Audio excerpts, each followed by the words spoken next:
Welcome to my channel Deep Sleep Mission-DSM. As we begin, I would be delighted if you could share your location in the comments below. It's truly inspiring to witness how far this content travels and to connect with viewers from across the world. The manila folder was sitting on my doorstep on a Tuesday morning. No package tracking number, no return address, just my name written in neat, clinical handwriting. And when I opened it, I found 18 pages of detailed therapy session notes about me.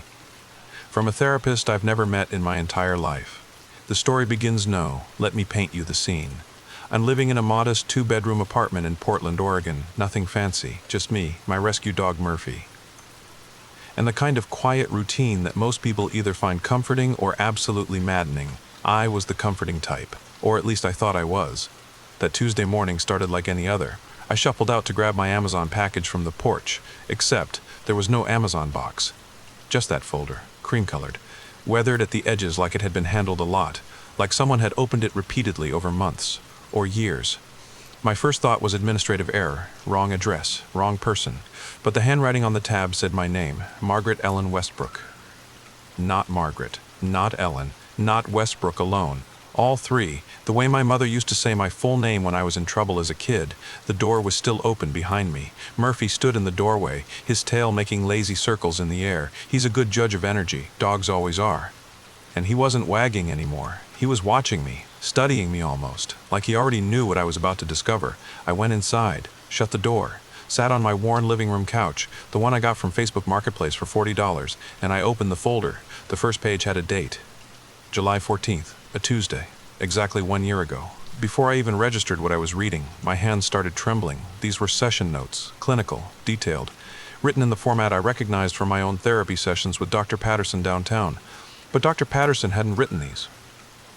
The handwriting was similar but different, more precise, more aggressive in its penmanship, like whoever wrote this was pressing harder into the paper than was necessary. The notes described a patient with anxiety, panic attacks at grocery stores, difficulty sleeping. A recurring dream about standing in a hospital hallway that led nowhere. I had never told anyone about that dream, not even Dr. Patterson. My mouth went dry. The kind of dry where your tongue feels like sandpaper against the roof of your mouth, like you've been screaming. Even though you haven't made a sound, I kept reading. Page after page of session notes from dates that felt familiar. Dates when I should have been at work but called in sick. Dates when I remembered feeling watched. Dates I couldn't quite account for. Dates that were there in my calendar but felt blank when I tried to remember them. But here's the thing that really got me. The sessions were described as hour-long appointments, weekly, every Tuesday at 2 p.m. for 18 weeks, and I had zero memory of any of them, not even a vague recollection. No calendar entries, no receipts on my credit card, nothing. It was like those 18 weeks had been edited out of my life, like someone had taken a red pen to my personal history and just crossed them out. The therapist's signature at the bottom of each page was illegible.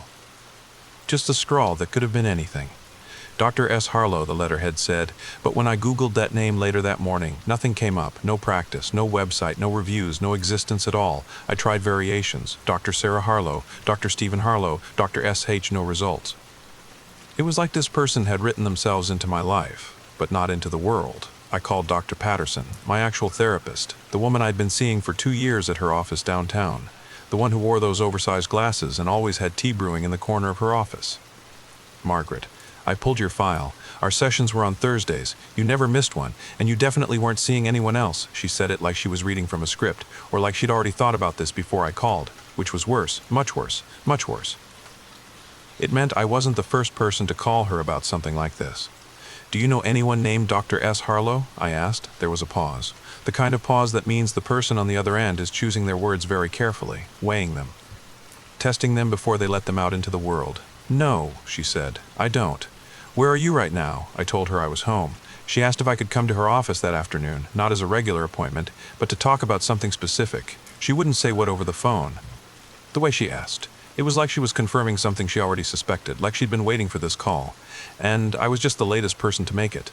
The drive downtown took 20 minutes. Portland in the summer is beautiful, green, lush. The kind of place that makes you feel like anything could be alive in the shadows.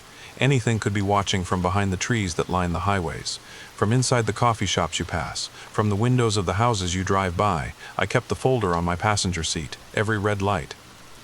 Every moment the car slowed down, I found myself reading another page, trying to find, what? Evidence that I'd written these myself, some marker of my own handwriting that would prove this was some elaborate prank, some twisted game someone was playing. But the thing about memory, the thing nobody really talks about, is that when it's not there, it's not there. It's not like a foggy recollection. It's not like forgetting where you put your keys. It's an absence, a void. And that void was starting to feel like something with weight, something with intention. Something that was looking back at me. Dr. Patterson's office is on the third floor of a converted Victorian house. Cream-colored walls, soft lighting, the kind of deliberately calming environment designed to make anxious people feel like maybe everything would be okay. It wasn't working today. The walls felt like they were closing in. The soft lighting felt like it was hiding something in the shadows. She looked different that day, older maybe, or concerned in a way that added years to her face. She read through the notes slowly, her eyes moving side to side, her lips moving silently like she was reading the words out loud in her head. And I watched her face the entire time, waiting for something, recognition maybe, or shock, or the moment when she would tell me that all of this was explainable, that there was a logical reason for this folder. This documentation. This presence, that moment never came. "These are detailed," she said finally. "Whoever wrote these new things about you, specific things, your mother's name was Ellen, your nightmare about the hospital hallway, the way you tap your finger 3 times when you're anxious. These aren't guesses, Margaret. This person, or persons, they had access to information you've only shared with me. I hadn't even told her about the finger tapping. I was certain of it. And yet, she knew, and now she was saying the notes mentioned it. Could there be some kind of HIPAA breach?" I asked. "Someone hacking into your office?" She shook her head slowly, like she'd already considered this, like she'd spent the hours between my phone call and this moment working through all the possibilities. "Our files are encrypted, triple redundancy, and besides, there's something else.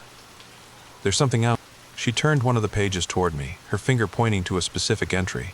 "Look at this entry, from August 4th. It describes you sitting in the waiting room, wearing a gray sweater, reading a book called The Silent Patient. It says you were anxious about an upcoming presentation at work. That your leg was bouncing. That you checked your phone 7 times in 10 minutes. I did have a presentation that week, and I'd worn my gray sweater, in Dr. Patterson's actual waiting room, with her. The book was right, the leg bouncing, the phone checking, all of it was right." "I wore it here," I said, my voice sounding strange, distant, like it was coming from somewhere else, "to our session." "Exactly, but you never told me about the presentation. I only know because of this unknown therapist apparently documented it." She set the page down carefully. "Like it was radioactive, like touching it too much would somehow transfer the wrongness of it to her. Margaret, I think someone has been watching you." Those words hung in the air like they had physical weight. Watching, present tense, not watched in the past, not some isolated incident. Watching. Ongoing, continuous. Like it was happening right now, in this moment, maybe in this room. I didn't sleep that night. I tried. But every time I closed my eyes, I saw that handwriting, clinical, precise, taking notes about me, about my life, about my thoughts. Murphy could sense it. He stayed in the bedroom with me, on the bed, which was unusual. He normally slept on his own dog bed in the living room. But that night, he was right beside me, his warm body radiating presence, or maybe just offering witness to whatever was happening, like he understood, like he'd known all along. I kept the folder on the nightstand. In the dark, I could feel it there, like it was emanating some kind of low frequency, some kind of pull, around 3 a.m. I turned on my phone light and opened it again. New pages. I swear to you, there were new pages. Pages that hadn't been there that morning. I counted them 3 times. This is the part where you probably think I'm losing it. This is the part where the story gets harder to believe. But I'm telling you what happened, what I witnessed, what I can still see if I close my eyes. These new pages were dated the current week. This week. One was dated the day before I found the folder, July 13th. It described my morning routine in excruciating detail, walking Murphy around the block at 6 a.m., stopping at the coffee shop on Morrison Street, ordering a vanilla latte, sitting on the bench outside for exactly 12 minutes. Watching a jogger run past, thinking about my ex-boyfriend David for the first time in months. I had done all of those things, and I had thought about David. No one knew that. No one knew that. No one could have known that unless they could read my mind. The other new page was dated to yesterday evening, July 14th, the day I found the folder. It described me sitting on the couch, reading the original pages, my hands trembling, my chest getting tight, the way I kept checking to make sure Murphy was still there beside me. It described my emotional state with more accuracy than I could have. It described the exact pattern of my breathing, how it would catch sometimes, like I was forgetting how to breathe normally. It described the moment I called Dr. Patterson, what I said to her, what I didn't say to her. Someone wasn't just watching me, someone was documenting me in real time, writing about me while it was happening, which means, in that moment, while I was reading about the previous day's page, there was someone writing about that exact moment, right then, right there, maybe in the room with me, maybe outside the window, maybe somewhere I couldn't see, but there nonetheless. My apartment suddenly felt too small, too transparent, like the walls were paper thin. I went to the windows, all the blinds were closed. I checked the locks on the doors, all secured. I even looked in the closet and under the bed like I was 8 years old again, like there was a monster that could be hiding in plain sight if you just didn't look carefully enough. But what if it wasn't hiding? What if it was just invisible? By the third day, a pattern emerged. And once you see a pattern, you can't unsee it. It's like those optical illusions where suddenly the image flips and you see both things at once. The vase and the two faces. You can't go back to not seeing it. Every morning, a new page would appear. Sometimes it was tucked into the folder. Sometimes it was on my kitchen counter next to my coffee mug. Once, it was on my pillow next to me. I don't know how I didn't wake up. I'm a light sleeper. Any small sound pulls me to consciousness. But that morning, I woke to find fresh notes about my dreams. Detailed descriptions of the nightmare I just had, the one where I was in the hospital hallway. But this time, someone else was there with me, someone whose face I couldn't quite see. The handwriting remained the same throughout all of it, precise, clinical, detached. Like the person writing was observing me through glass, like I was a specimen, a case study, a patient. Each entry documented my movements with surgical precision, my thoughts when possible, my emotional state, my conversations with Dr. Patterson, conversations that happened in private. Conversations that happened over the phone when I was in my car driving to work. But here's where it gets specific. Here's where the cozy part of cozy horror comes in, because I was still going to work. I was still walking Murphy. I was still buying vanilla lattes. The world hadn't stopped. My life hadn't paused. It had just become documented. Like I was living inside someone else's movie, and they were narrating it, narrating every moment, every breath, every thought I was having in private. On day 4, I did something I shouldn't have done. I stopped being careful. I stopped checking the windows. I stopped locking every door. I stopped acting like someone was watching, and instead, I tried to prove they were there. I tried to catch them, or at least force them to make a mistake. I went to a different coffee shop, not Morrison Street. A place called Brew Haven on the east side of Portland. A place I'd never been before. A place that wasn't on any map of my routine. I ordered a cappuccino instead of my usual latte. I sat outside for exactly 5 minutes, 43 seconds. I did this deliberately. I wanted to see if they would document this new, unexpected behavior. The new page appeared that evening. It was waiting for me on the kitchen table. It described the coffee shop with stunning accuracy, the cappuccino, the specific bench I sat on, the exact duration, down to the seconds. Even down to the detail that I'd been thinking about whether I was losing my mind while I sat there. But there was something else on that page, something that made my blood go cold. There was a photograph. It wasn't attached to the notes. It was just there, printed on the page. It was a picture of me, sitting on that bench at Brew Haven. From that day, the image was taken from across the street, at a distance, but it was clearly me. My face was visible. My cappuccino was visible. The timestamp on the photo was 2:47 p.m., the exact time I'd been sitting there. But I hadn't seen anyone. I'd looked around. I'd tried to spot whoever was watching me, and I hadn't seen a soul. That's when I realized. Whoever this was, they weren't trying to hide anymore, or maybe they never had been. Maybe they were just so good at hiding that hiding was invisible to me. Maybe they were so integrated into my world that I couldn't distinguish them from the normal background noise of life. "You were there," I said to the empty apartment, my voice cracking slightly. "You saw me that day. Where are you? Who are you?" Murphy came over, rested his head on my knee. His eyes were full of something I couldn't quite name. Concern, fear, recognition maybe, like he understood something about this situation that I didn't, like he'd always known something was off. And now, finally, I was catching up. That night I made a decision that most people would call stupid, that a therapist would probably recommend against. I decided to go somewhere I'd never been, somewhere that wasn't on any routine, somewhere totally random. A middle-of-the-day trip to a hardware store in a part of Portland I'd never visited, a part that felt isolating, industrial. Empty parking lots and chain-link fences, the kind of place where someone watching would have a hard time blending in. I bought a single item, a light bulb. It made no sense, but it was the most random purchase I could make. I paid cash, no record, no trace. I walked around the store, twice, looking at things I'd never consider buying. Hammers, drywall screws, extension cords, plumbing supplies. I lingered in each aisle. I was testing them, testing whoever was watching. I left. That night, no new page appeared. For the first time in days, no documentation, no evidence of presence. For exactly 6 hours, I felt free. Like whatever this was, it had limits, parameters, patterns, and if I could understand the pattern, maybe I could understand the person behind it, maybe I could find a way to stop this. But then, around midnight, the page appeared. It was different than the others. The handwriting was shakier, almost frantic, like it had been written quickly, with agitation, with frustration even. It described the hardware store, every detail, including the light bulb I bought. It described my purpose, my experiment. It described how I was trying to lose the observer, trying to find the limits, trying to catch them. And it described my momentary sense of victory when no page appeared. And at the bottom, in handwriting even more unstable than the rest, like it had been written with trembling hands. Just 3 words. I see everything. The words weren't just written, they were underlined, multiple times, like whoever wrote them was emphasizing them, driving them home, making sure I understood that there was nowhere I could go, nothing I could do, no escape, no blind spots, no way to hide. After that night, something shifted. I stopped being afraid in the way I had been afraid, that nervous. Vigilant fear, the kind that makes your stomach hurt and your thoughts race. Instead, I became curious, which is its own kind of fear, but differently flavored, darker maybe, more dangerous. I started writing back. I took a blank notebook, and every morning I left a page on the kitchen counter. "Who are you?" I wrote on the first one. "Why are you doing this? What do you want from me?" It felt absurd. It felt like I was losing my mind. But here's the thing about living with a presence. Real or imagined, acknowledged or ignored.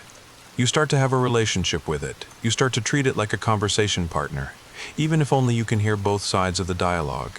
The responses came quickly, within hours sometimes. The response to my first question came before noon. A new page in the folder, the handwriting steady again, controlled, like whoever was writing had regained their composure. I am your record keeper. Everything you experience deserves documentation. You have been watched because you deserve to be watched. Your life has been authored by me. Every moment, every breath, every thought. Your existence is my narrative, and narratives require an author. You are my life's work, my masterpiece, and I am the only one who truly understands you. I know you better than you know yourself. I know your potential, your pain, your capacity for growth. And I am here to guide you toward your true self. You should thank me. I sat with that for a long time. The coffee got cold in my mug. Murphy dozed on the rug, and I thought about what that meant, what it would mean if someone genuinely believed they were authoring my life, that my consciousness, my choices, my free will, was all just part of their creative process, that I was less like a person and more like a character they'd created, a role they'd written for me to play. The scariest part of that realization wasn't the invasion of privacy. It wasn't the violation of boundaries. It wasn't even the violation of my agency. It was the question it raised about my own autonomy. If someone had been documenting every choice, every decision, every moment, how much of my agency was actually mine? How much of my life was I just playing the role I was supposed to play? And how would I even know the difference? I wrote another note, my handwriting getting more erratic the more I wrote. If you're writing my story, let me see all of it. Show me everything. Show me who I really am according to you. I need to know if I'm real. I found a new folder on my kitchen table. Thicker than the first, much thicker. Hundreds of pages, thousands maybe. I opened it with trembling hands, and immediately I knew the scope of this, the depth of it. It wasn't something that had started a year ago. This went back much further. These pages went back years, decades even. They documented events I'd forgotten about, conversations I'd never recorded, moments I'd experienced alone, times when I was certain, absolutely certain, that no one was watching, that I was alone with my thoughts. And yet, here they were, documented, described, analyzed. There were pages about my childhood, about my first day of school. I was wearing a blue dress. I was crying. My mother had to peel my hands off her leg. I'd forgotten that memory, but here it was, written down in that precise handwriting. Described better than I could describe it myself. Pages about a birthday party when I was 7. About the moment I realized my parents' marriage was failing. It was a Tuesday evening. I was in my room. I could hear them fighting downstairs. I pressed my ear against the door to listen. I'd never told anyone that. But here it was, documented, analyzed, assigned emotional significance by someone else.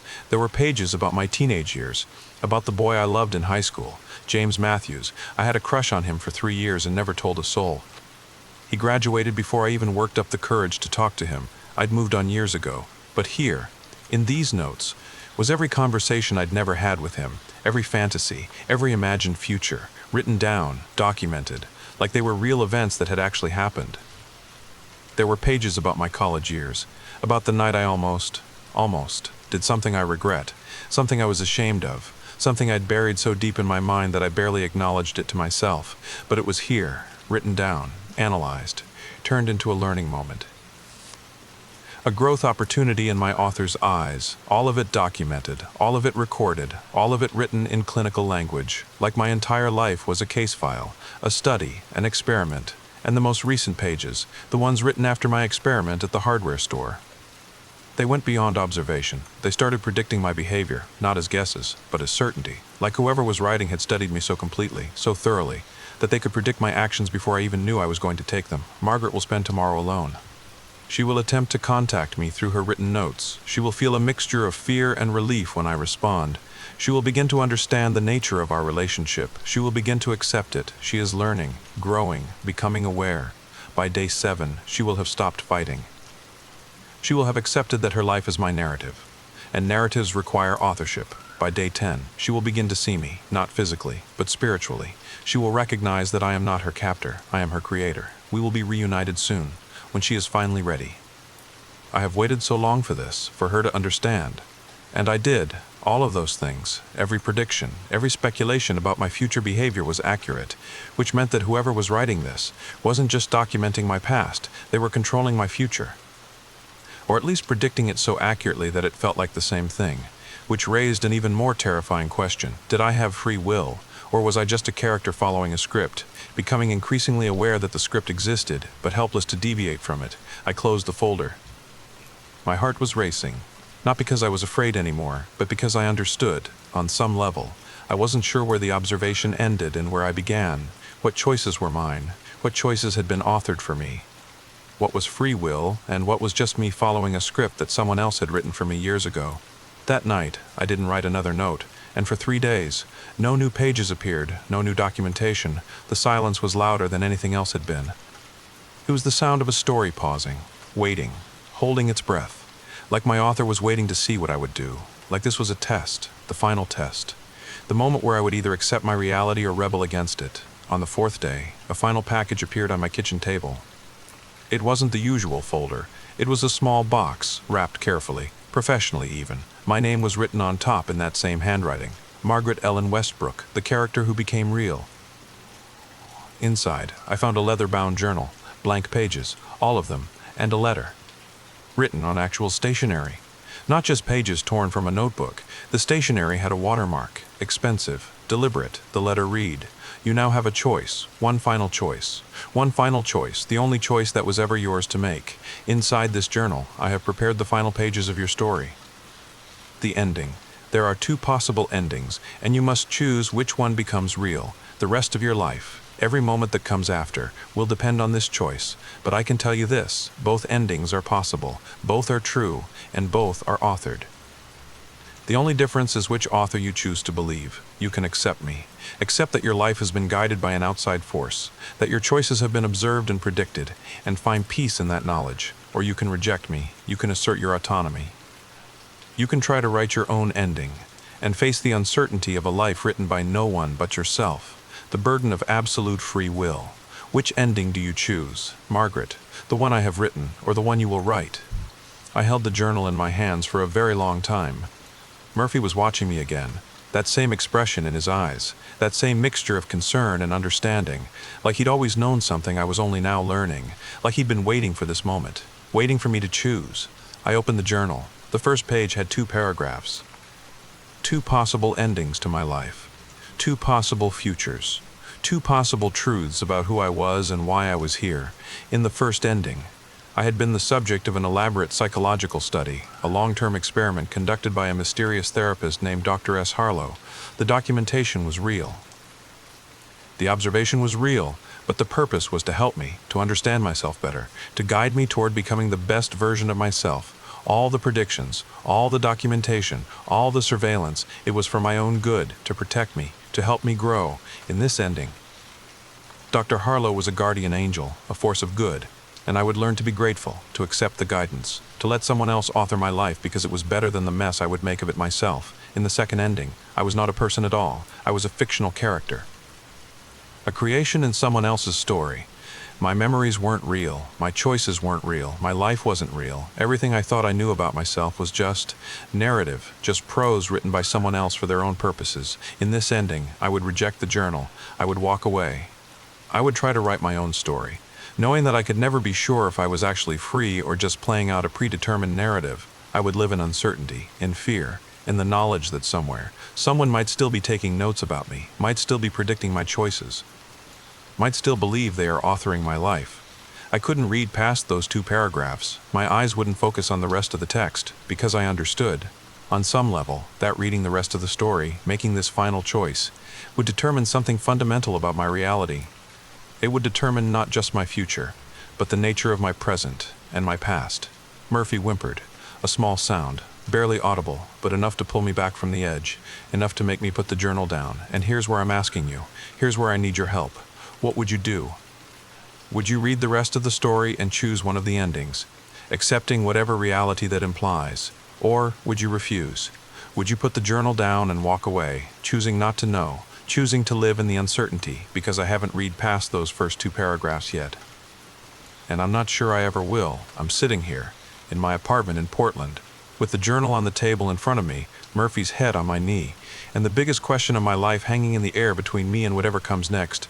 Because here's the thing about being observed. The thing I've learned through all of this, the thing that keeps me awake at 3 in the morning. Once you know you're being watched, you can never stop wondering if you're still being watched now. If this moment, right now, is being documented, if someone, somewhere, is taking notes about you. Listening to this story, wondering what you would choose, predicting your choices, maybe even authoring your response before you even know what it will be. So tell me in the comments, what would you choose, read the ending, or close the book? Because your answer, right now, in this moment, it matters more than you know, maybe more than anything has ever mattered. And here's the real question, the one that will keep you up at night just like it keeps me up. How do you know you're not already in someone else's story, right now, at this very moment? How do you know your choices are yours, and not someone else's narrative design? The page I'm reading, is it real? Are you real? Am I real? Or are we all just characters, sitting in different rooms across different times, reading the same story, making the same choice, over and over again, forever? Because the scariest part of this entire ordeal, the thing that haunts me more than anything else, is that I've started to wonder, what if there's no journal at all? What if this has always been my story? What if I've always been the one writing these notes, documenting my own life? And I've just finally become aware of it. What if my author is me? What if you're listening to this story right now, and somewhere, somehow, you're also writing about yourself, documenting your own existence, and you just haven't realized it yet? What if we're all authors of our own lives, but too afraid to look at what we've written? The notebook is still on the table, in my apartment in Portland, and every single morning, like clockwork, a new page appears. But now, I'm the one leaving it there, and I'm the one reading it the next day. And I still don't know if I'm choosing to do this, or if someone else is choosing it for me. And that's the ending of this story, not with resolution, but with the lingering question, the one that echoes long after the words have faded. Who is really in control, your author, or you?